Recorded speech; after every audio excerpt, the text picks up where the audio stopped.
Hi, I'm Lian Santos. I'm a development reporter for DevEx. I'm here to talk with Mr. Christopher White, President and co-founder of Young Pioneer Disaster Response. Chris, thank you for joining us here in the Manila Thanks for having me. office of DevEx. So with the advent of natural disasters a couple of years ago, many people have expressed their desires to help, mostly through donations or volunteerism, and some including volunteer tourism. But while there are merits to the approach, some experts suggest that it has some issues on its own. So, Chris, what do you think about the idea of volunteer tourism and how it differs, if it does, in your experience with your organization, YPDR? Like, what are the pros and cons in it? Of course. YPDR was started as a volunteer organization. We actually continue as such to this day, and now we're about a year in operation. We found that using volunteers came with huge benefits because we brought people in from all around the world with very high skill sets. These weren't kind of, just out of high school backpacker kids. We brought in engineers, architects, scientists. So we were able to utilize the skill set of those people to be very efficient. There are, of course, areas where you wouldn't take volunteers, and that was one of the reasons that we chose the area to work in after Typhoon Yolanda, was because of the security, the impact on the community there. So volunteers can be good or bad. The programs for the volunteers are what's important. The organization, how the organization handles the volunteers, how the volunteers are screened prior to coming to the community, and making sure that there's a level of expectation of those volunteers that they're held accountable for. All right. So, but in our previous interview with for a story that we did together, you told me about the difficulties of your organization when you were starting out, like including an kind of like an acceptance in culture in the industry, which is a bit of a revelation for some development supporters. So, can you tell us more about this experience? I think some of the professionals in the industry that have been around long term in the NGO world have had their experiences probably with good volunteer organizations, and they've seen some of the bad side of it, as well as a lot of people that are in the industry have been trained, they've gone through a lot of classes, so they've really come to understand the humanitarian world. So in the beginning, when some of the larger NGOs saw us, they just kind of brushed us off as a bunch of volunteer tourists that weren't going to be efficient, weren't going to be good at what we did. And so in the beginning there was that acceptance, are we going to be able to complete the missions that we say we're going to do? So now I'm very proud to say today those organizations are partners of ours, we work with them closely, we've in a year have been accepted into that community now, and it's based on YPDR's performance over the last year. So.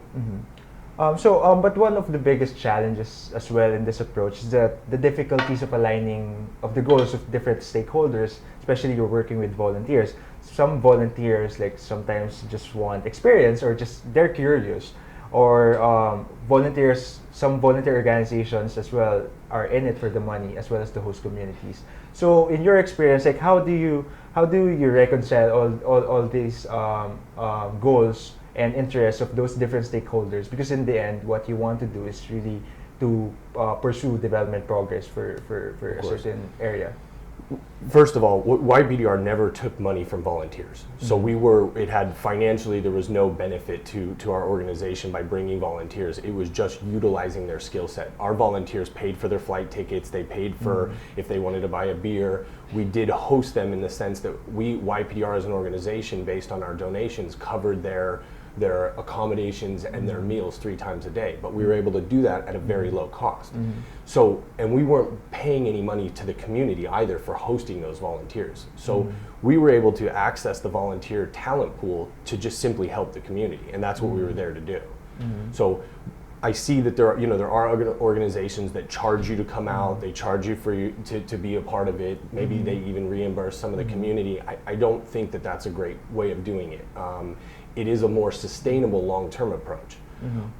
And then going back to that, your original question about the volunteers, their impact in the community, again, it's the programs that are set forth with them. What are the volunteers going to do? What's expected of them? None of our volunteers, or at least none of that I can personally remember, came to just kind of get the experience. They truly came to help the people that were devastated after Typhoon Yolanda. So, and I think that spirit and the way that we kind of harness that energy was what made us so effective. But in that sense, when things don't go as well or as according to plan, at the end of the day, who should take responsibility? When things doesn't go as planned. The head of the organization, and absolutely. And the truth is that when things didn't go as planned, it fell on my shoulders.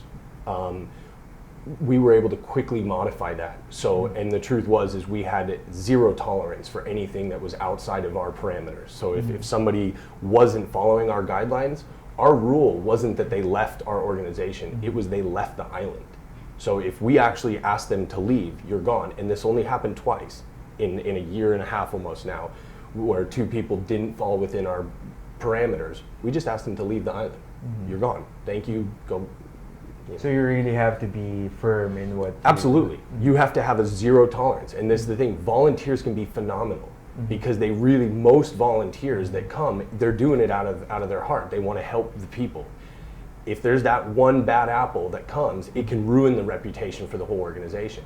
And so for us, again, it was a zero tolerance. We will not put up with anybody doing anything that isn't here to help. If you're not here to help the community and you're not here to sacrifice your time to help this community, then go somewhere else.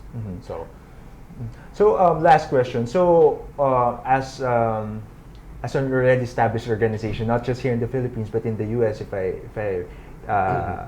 took it right, what advice would you give then to those volunteer organizations that are starting up and would likely face the same challenges that you faced when you were starting up, to avoid first the pitfalls of volunteer tourism or being branded as that, and in terms of operating later on? I think the first one is know the programs that volunteers can fit into. The volunteers aren't for everything. So know not only the courses or the activities that volunteers are going to do, but the environment they're going to be in. The other one is screen the volunteers. Screen them, interview them. Nick, our executive director, has done a phenomenal job interviewing the volunteers prior to them even coming to the Philippines. So we get a resume from them. We set them up on a Skype interview. So definitely screen them. And put some responsibility on them prior to even coming. All right. So thank you, Chris, for your valuable insights. And to know more about the issue, follow our story on devex.com.